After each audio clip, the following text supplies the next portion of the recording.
Maisie Baker, general manager of Jigsaw Dating, an in-person dating event company in the US that champions authentic connections over online dating. If I were to watch the director's cut of your life, who would be the main characters? Oh, that's a lovely question. So I definitely start with my dad. So I started playing football when I was in year 4, which is probably quite niche at that time for girls to play football. And yeah, one of the girls' dads was setting up a team. My dad was like, yeah, let's go for it. And then literally just went from strength to strength from there. He took me to Aston Villa trials. I started playing for Aston Villa. And he literally carried me through all that experience and just saw the vision when I was just young and just thought I was just having a fun time. And my mum supporting all of that as well, of course. She was there making me dinner at 5 p.m. when I had to go to train at 7. And then my first coach at Villa, he was amazing. Taught me so many life principles. First one being teacup. Think clearly under pressure. It's so simple, but something that you carried with you all your life. Just on the sidelines of my dad, teacup. Final main character is my fiance Jamie. So throughout all those big life changes, we got together when I was 18, just before I was about to go to America for university. Looking back now, do you think you were driven or dragged? Oh, a little bit of both. I think there's a balance. I think I loved what I was doing. I think when you're a kid, you love having fun, and I enjoyed playing football so much. I definitely wasn't dragged. We felt like a team. Me and my dad going to football all the time. I loved doing it. I think probably the shift happened when I went to America and I was playing by myself. There was just me out there just doing it, and it became a lot more professional. So then it wasn't necessarily being dragged, but there's a different purpose of it because you're being paid to play, essentially. When you started going to America, give me the highlights. What was Maisie's life looking like, and what are the top places that you reached? Oh, it was amazing. Where to begin? We got the opportunity to fly over to Miami. The facilities were just unreal. It was like going into Man City's changing room. The facilities they have there, especially for women at that time, even now, really. So we literally hop on a plane, be in North Carolina playing UNC on a Friday night, and then we'd fly back and have another game on a Sunday. So traveling America through football is just crazy. Playing football was the most exciting thing ever at the time. And then now in my work, it's a startup, so the culture, you're literally working every day to make sure the company is a success. There's no sitting back. I think it's all about people. I'm just motivated by working with good people. Football was all about the team. Being part of a team just drives me, really. And when you were working as a team, as a professional athlete, how did that then shape you and how you lead and manage teams then, now that you're in a tech world? With football, it's a lot more physical and a lot more demanding on that side. And then that requires a lot of energy.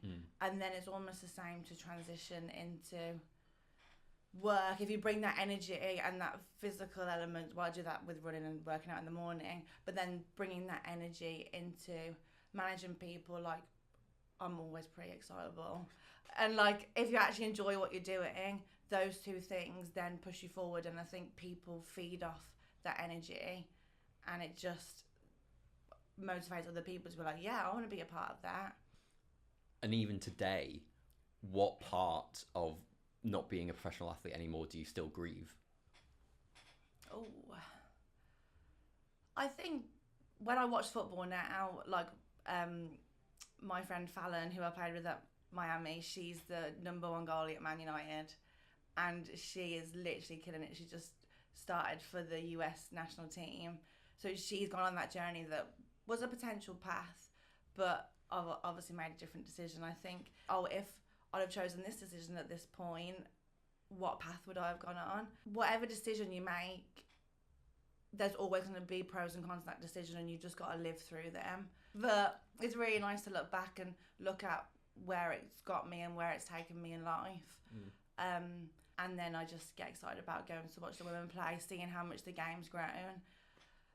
Reminding yourself that you were a part of that when no one cared about women's football for so long. And now the England team are filling out the stadiums, and it's just amazing to see. I want to know, as a leader and woman in tech, Define for me, or describe the day that you felt that change. What was going through your head that made you think, this is who I am? I loved the energy of a startup straight away. And it was a very people-focused role. I was community experience executive, so I was doing focus groups, I was meeting with people, hearing about their dating stories, and I just loved it. I just loved finding a way to help people in dating, because I think the dating apps were just failing people constantly, and all of a sudden, like, working with the developers, working with the product manager at the time, I was like, we can create something amazing here that the world needs. And yeah, and then probably just gradually, like this year, to be honest, I've been like, oh, I'm general manager. Here I am. Because I think, just generally, I think you struggle with a little bit of imposter syndrome, especially as a woman, and you're always doubting yourself. But actually, when you just have to take a step back and be like, we are doing this, and this is really important. And there's been so many changes to navigate, but yeah, this year really we just stood up, put your shoulders back, and been general manager, which has been really good. Mentioned it a few times, but just to put it into context, as I'm sure you know, women have an average match of around 30.7%, and men have an average match of about 2.6%. Yeah. It's shocking, but in your opinion, what is the biggest negative impact of dating apps? It's just the feeling that there's a never-ending pool of people that I think dating apps have created. Like, people have created this, like, tick list of things that they expect people to have before they'll even match with them on a dating app, let alone, like, have a conversation or go on a date. So it's just added all these extra steps that are just blocking people from actually having in real life connection. Yeah. And the world's just getting lonelier, unfortunately. Like, all the things that come out in Reddit are basically true, how dating apps have monetized men, because that's sort of traditional, that potentially that men would pay on the first date and all those things. So it's sort of taken that traditional value and been like, men will pay for dating apps, and they've kept the matches away from men. So it's terrible. It's a crazy industry to be in. If you had a magic wand and you could change the dating industry and culture around dating, what would you do with it? Just getting people in person dating again, which is obviously what we're trying to do at Jigsaw and what we are doing across the US. But you need the in-person connection, really. So you feel like we should get rid of the superficial things between people and give more people a chance? Yeah, that's a main value, giving people a chance. Let's take two cases. Yeah. One where we continue on this path towards online dating, and the other more optimistic path where we go for in-person. Paint me a picture of what society looks like in 5 years' time for both paths.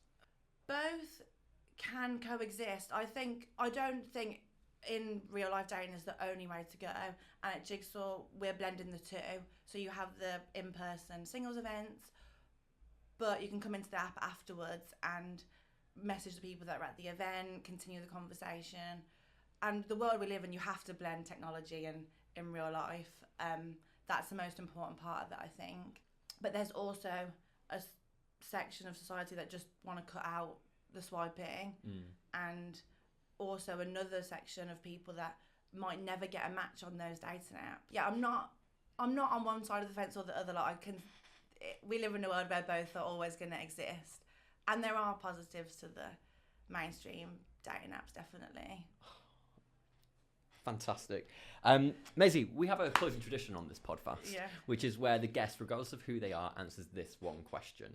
And that is, what is one message that you've never sent but you wish everyone would receive? I just feel like something that I always like to live by is people are mostly good, and if you go into everything with like positivity and good energy, it will be reciprocated. And I'd like to live with that positivity. Most days, obviously, some days you're just like sick of everyone, and I think that's fine, but you still got to smile through it. And yeah, I think I always like to see the good in people, even when there's crazy things going on in the world. And I think that's a nice way to live. It's a fantastic thought to have. Maisie, thank you so much for your time. It's been absolutely enjoyable. I'm so with you on this journey for in-person dating events. I too think it's the absolute future, and hopefully Jigsaw can make that happen as well.